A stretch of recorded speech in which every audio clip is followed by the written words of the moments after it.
العلم هو النور الهادي والمفتاح لكل الخير من يرد الله به خيرا. بسم اللہ الرحمن الرحیم. الحمد للہ وکفی وسلام علی عبادہ الذین اصطفی، اما بعد فاعوذ باللہ من الشیطان الرجیم. بسم اللہ الرحمن الرحیم. وقفینا علی آثارہم بعیسی ابن مریم مصدقا لما بین یدیہ من التوراۃ الی آخر الآیہ. صدق اللہ العلی العظیم. عزیز طلبہ، ماقبل میں حضرت موسیٰ اور ان کی کتاب تورات کی فضیلت کا بیان تھا.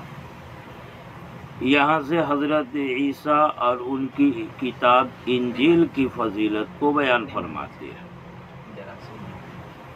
اس طرح ماقبل کے ساتھ آیت کا ربط ہو جاتا. قفینا یہ تقفیہ سے جو قفا سے ماخوذ ہے، سر کے پچھلے حصے کو قفا بولتے. اس کے اصل معنی آتے ہیں بعد میں پیچھے کو آنا. مصنف نے معنی بتائے اتبعنا، یعنی تابع بنا کر بعد میں ان نبیوں کے نقش قدم پر ان کے پیچھے ہم عیسیٰ ابن مریم کو لائے.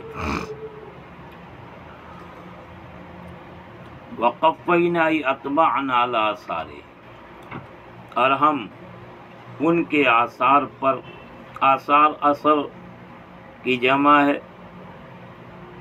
بقیت الشیء کو کہتے ہیں. یعنی انبیاء کا سلسلہ تھا، ان میں جو باقی ہیں نبی، ان کو ان نبیوں کے بعد ان کے نقش قدم پر ہم لائے. وہ عیسیٰ ابن مریم.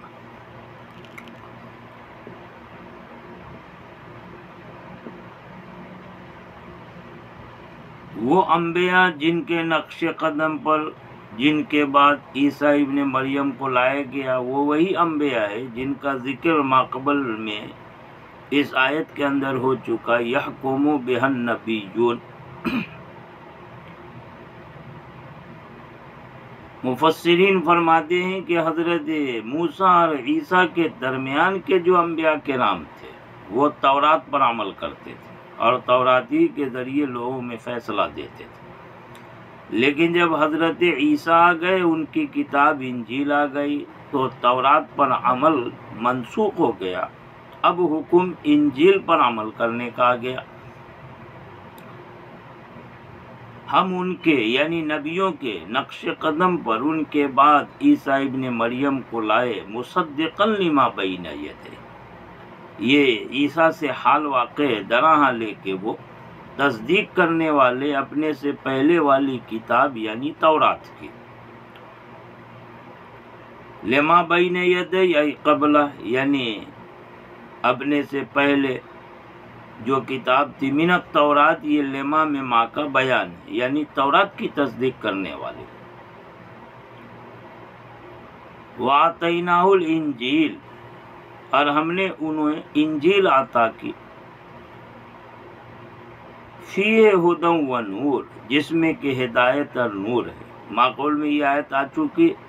ہدایت یعنی ضلالت سے نکالنے کی صلاحیت ہے اس کتاب میں، صحیح راستے کی رہنمائی. وہ نور ہے یعنی احکام کا بیان ہے. ہدایت سے مراد توحید اور نور سے مراد احکام، جیسا کہ ماقبل میں آ چکا. یعنی اصول، فروع، عقائد اور فروعی احکام سب کا بیان اس انجیل میں مذکور تھا. ضلالت سے ہدایت اور نور یعنی احکام کا بیان. وَمُصَدِّقًا لِمَا بَيْنَ يَدَيْهِ مِنَ التَّوْرَاةِ، یہ بھی حال ہے. پہلے جو مصدقا لما بین یدیہ من التورات ہے وہ عیسیٰ سے حال، اور یہاں مصدقا لما بین یدیہ من التورات یہ انجیل سے حال ہے. یعنی ان کو عیسیٰ کو انجیل نامی کتاب دی جس میں ہدایت اور نور، اور اس کتاب کا حال یہ ہے، اس کتاب کی شان یہ ہے کہ یہ اپنے سے پہلے والی کتاب یعنی تورات کی تصدیق کرنے والی ہے.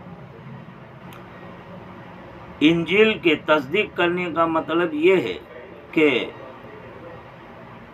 اگرچہ تورات کے احکام منسوخ ہو چکے تھے، لیکن پھر بھی تصدیق کا مطلب یہ کہ یہ اللہ ہی کی طرف سے تھے۔ اللہ پاک نے ہر زمانے کی امت کو ان احکام کا مکلف کیا جو اس امت کے مناسب۔ یہی وجہ ہے کہ امت کے مناسب، امت کے حال کے مطابق ہر زمانے کے اعتبار سے احکام جو الگ الگ رہیں اور انہیں کبھی منسوخ بھی کیا گیا، یہ نسخ فروعی احکام میں ہوا، اصول میں نہیں ہے۔ مثلا توحید عقیدہ ہے، اس میں کوئی نسخ نہیں ہے۔ حضرت آدم سے لے کر کے آخر نبی تک جتنے بھی انبیاء کرام سب ایک ہی عقیدے توحید پر قائم رہے۔ فروعی احکام میں نسخ ہوا ہے، نہ کہ اصول میں۔ کہتے ہیں وقف و مصدقا لما، اور اس کتاب کا حال یہ ہے کہ یہ کتاب تصدیق کرنے والی اپنے سے پہلے والی کتاب یعنی تورات کی، لما فیہا من الحق، یعنی ان چیزوں کی جو ان میں احکام تھے، باوجود ہے کہ وہ احکام منسوخ ہو گئے، لیکن پھر بھی تصدیق کا مطلب یہ کہ جو بھی وہ احکام تھے وہ اللہ ہی کی طرف سے تھے۔ اللہ تعالیٰ نے اس زمانے میں ان احکام کا اپنے بندوں کو مکلف فرمایا تھا۔ وَهُدًى وَمَوْعِظَةً لِلْمُتَّقِينَ، اور ہدایت۔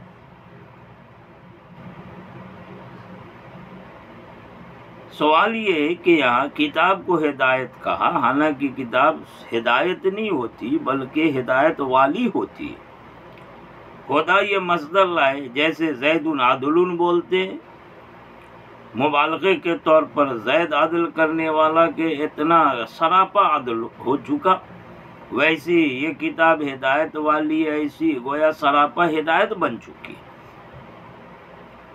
بہرحال مبالغتاً یہاں پر کتاب کا حال لائے، ہدن اور ہدایت ہے، یعنی ہدایت والی ہے، سراپا ہدایت، وموعظہ اور نصیحت ہے متقیوں کے لیے، یعنی ایسے احکام ہیں یہاں جن سے کہ متقی لوگ، تقوی والے نصیحت حاصل کرے۔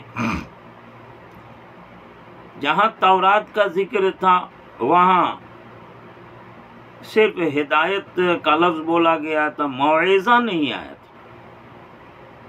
اور یہاں انجیل میں موعظہ کا اضافہ ہے، ہدایت ہے اور موعظہ نصیحت ہے۔ اس میں حکمت یہ ہے کہ تورات میں صرف احکام شرعیہ مذکور تھے،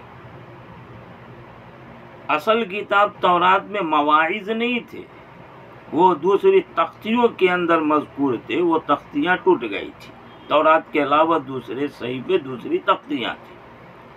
اور انجیل تو انجیل کے اندر ہی احکام بھی اور مواعظ بھی تھے، یہ دونوں میں فرق تھا، اس لیے وہاں موعظہ نہیں آیا تورات میں، اور یہاں انجیل کے ساتھ موعظہ کا لفظ آیا۔ اور ہدایت اور موعظہ نصیحت متقیوں کے لیے، ویسے ہے تو سب کے لیے ہدایت اور نصیحت، لیکن متقیوں کو خاص کر اس لیے بیان کیا کہ یہی لوگ اس سے نفع اٹھانے والے ہیں، تو نفع اٹھانے کی وجہ سے یہاں تخصیص کر دی گئی، ورنہ تو اصل میں ہدایت اور موعظہ میں تعمیم ہوتی ہے۔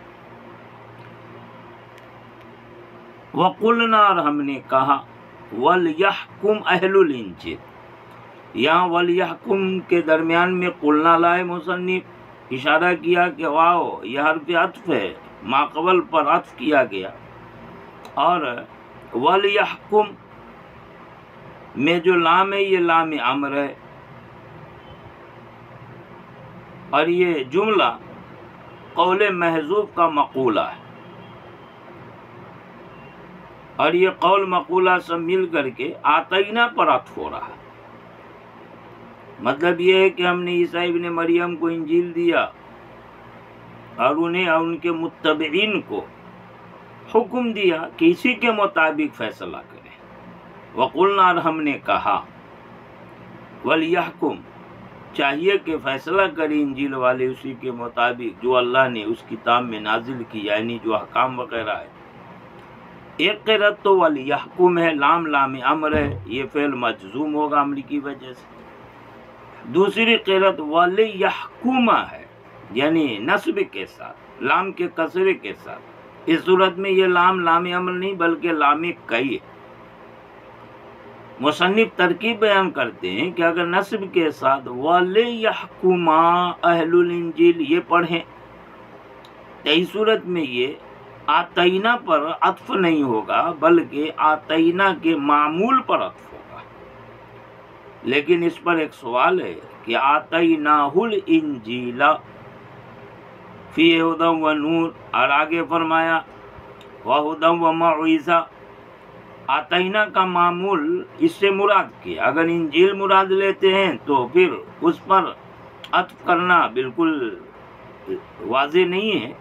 یہ مطلب ہوگا اور ہم نے ان کو انجیل دی اور تاکہ فیصلہ کرے اہل انجیل، چونکہ وہاں انجیل دینے کی خبر ہے اور یہاں انجیل کے مطابق فیصلہ کرنے کی علت بیان کی جا رہی، تو یہ انجیل پر معطوف نہیں ہوگا، یہ تو علت بن جائے گا.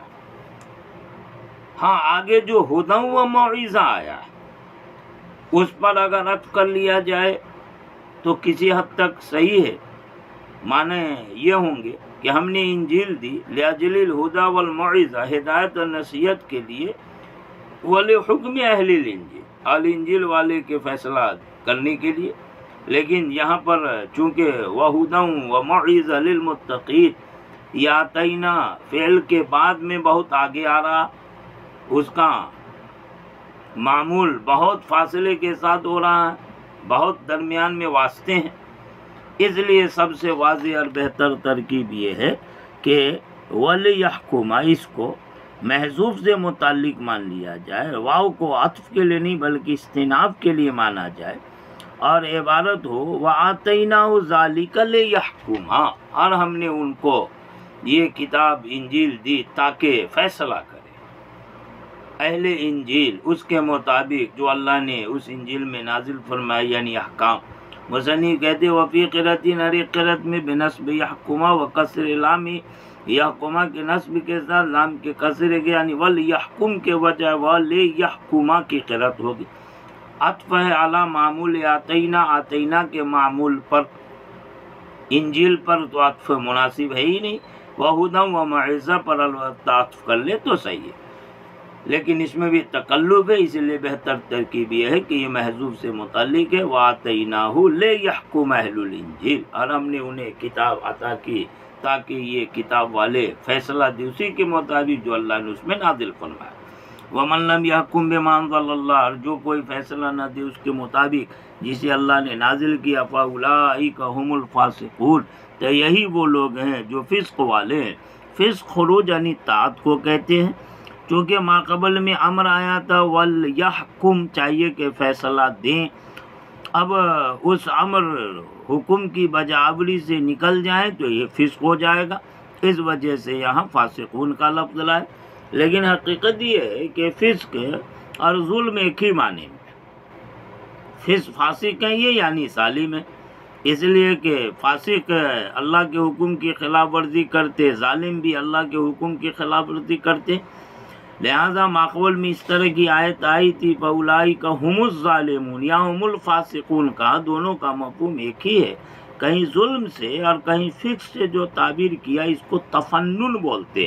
تفنن یعنی فنکاری، ایک ہی بات کو مختلف انداز سے مختلف پیرائے میں بیان فرمایا، ورنہ دونوں کا مطلب دونوں کا مفہوم ایک ہے.